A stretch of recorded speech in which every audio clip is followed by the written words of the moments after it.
अब इसके बाद फिर आ जाओ थर्ड पॉइंट में आ जाओ। थर्ड पॉइंट में क्या बोल रहा है कि if A square is equal to I n, ये तो डेफिनेशन हो गया।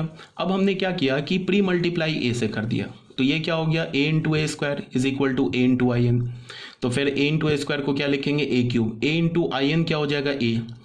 ठीक है, तो हमें क्या मिला फिर अगेन, ए स्क्वायर अगर आइडेंटिटी मैट्रिक्स के इक्वल है तो ए क्यूब भी आइडेंटिटी मैट्रिक्स के, सॉरी ए क्यूब क्या मिला हमें, ए के इक्वल।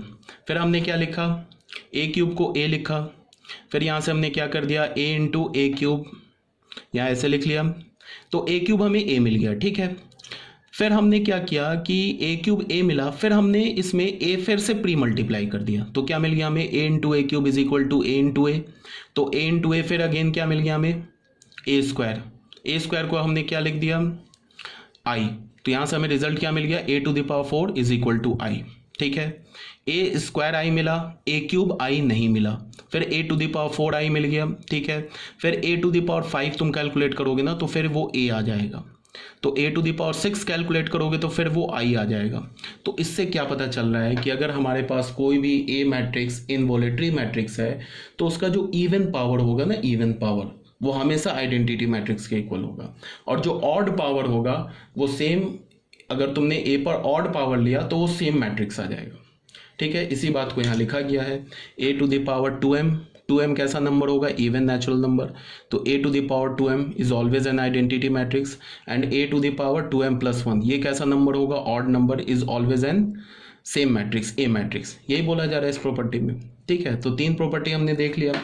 फर्स्ट प्रॉपर्टी क्या देखा, इनवॉलेटरी मैट्रिक्स को हमने सबसे पहले क्या बोला कि if A is an involutory matrix then A square is equal to identity matrix. ठीक है, ये तो डेफिनेशन हो गया। सेकंड, फर्स्ट प्रॉपर्टी क्या बोला कि अगर ए इनवॉलेटरी मैट्रिक्स है तो उसका डिटर्मिनेंट या तो 1 होगा या तो -1 होगा। इसका ये मतलब होगा कि दुनिया के किसी भी इनवॉलेटरी मैट्रिक्स का इन्वर्स एग्जिस्ट करेगा। ठीक है, तो सेकेंड प्रॉपर्टी में क्या हो गया, ए इन्वर्स एग्जिस्ट कर गया, तो हमने प्री मल्टीप्लाई करके क्या बोल दिया कि A is equal to A inverse. यहाँ से हमें ये पता चल गया कि इनवॉलेटरी मैट्रिक्स खुद अपना इन्वर्स होता है। तो ये तो हो गया सेकेंड प्रॉपर्टी। थर्ड प्रॉपर्टी हमें क्या पता चला कि if A is an involutory matrix then A पर कोई भी अगर तुमने इवन पावर लिया तो वो क्या हो जाएगा, फिर एक आइडेंटिटी मैट्रिक्स के इक्वल आ जाएगा, और ए पर अगर तुमने ऑड पावर लिया तो वो सेम मैट्रिक्स आ जाएगा। ठीक है, तो ये तीन प्रॉपर्टी क्लियर हो गया। तो ये था हमारा इनवॉलेटरी मैट्रिक्स। थर्ड में आ जाओ, निल पोटेंट मैट्रिक्स। निल पोटेंट का मतलब, निल का मतलब ही कुछ समझ में आ रहा है कि कुछ ये नल वगैरह कोई मैट्रिक्स आने वाला है। ठीक है, तो इसको भी देख लेते हैं। A square matrix of order n is said to be a nilpotent matrix. एक स्क्वायर मैट्रिक्स है n ऑर्डर का, उसे हम निल पोटेंट कब बोलेंगे, जब a to the power m null होना चाहिए and a to the power a to the power m minus 1 null नहीं होना चाहिए। ठीक है, where m belongs to natural number and m is called the order और index of the nil potency. इसका मतलब क्या है, देखो अगर मैंने तुम्हें बोला ना कि कोई एक मैट्रिक्स A है वो एक निल पोटेंट मैट्रिक्स है। ठीक है, तो अगर मैंने तुम्हें उस मैट्रिक्स के बारे में इंफॉर्मेशन दे दिया कि A is a nilpotent matrix, तो हमें क्या कंक्लूजन निकाल सकते हैं, हम ये कंक्लूजन निकाल सकते हैं कि जब हम A का पे पावर इंक्रीज करेंगे ना, पहले पे पावर 2 लेंगे, फिर 3 लेंगे, 4 लेंगे, तो कहीं ना कहीं एक सर्टन पावर पे वो मैट्रिक्स नल मैट्रिक्स बन जाएगा।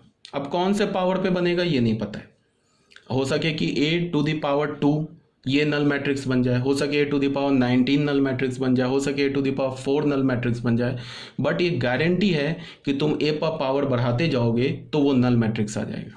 Suppose that a to the power 4 null matrix बन गया, a to the power 2 null matrix नहीं बना, a to the power 3 null matrix नहीं बना, a to the power 4 null matrix बन गया।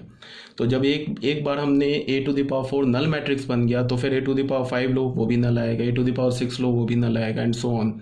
ठीक है, तो अगर मैंने बोला कि a to the power 4 null matrix बन गया तो ऑब्वियस सी बात है a to the power 4 minus 1 मतलब a टू द पावर 3 एक नल मैट्रिक्स नहीं होगा।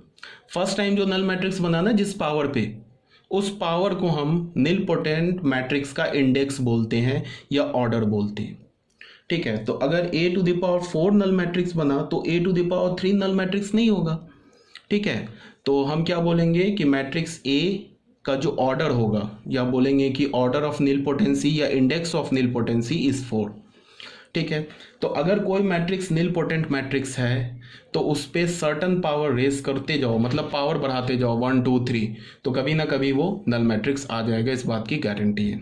और एक बार जिस पावर पे वो नल आ गया, उसके बाद अगर फर्दर पावर इंक्रीज करोगे तो नल आता ही रहेगा। ठीक है, तो ये तो हो गया हमारा नीलपोटेंट मैट्रिक्स का डेफिनेशन।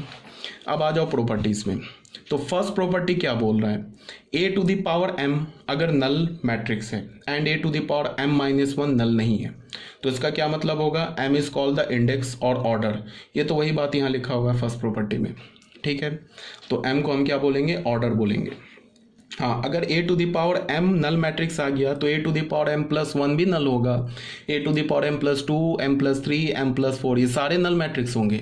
बट हम इंडेक्स किसे बोलेंगे, जिस फर्स्ट पावर पे हमारा ए मैट्रिक्स नल मैट्रिक्स आ रहा है उसी फर्स्ट पावर को हम क्या बोलेंगे, इंडेक्स बोलेंगे। ठीक है ना, तो ये फर्स्ट प्रॉपर्टी हो गई।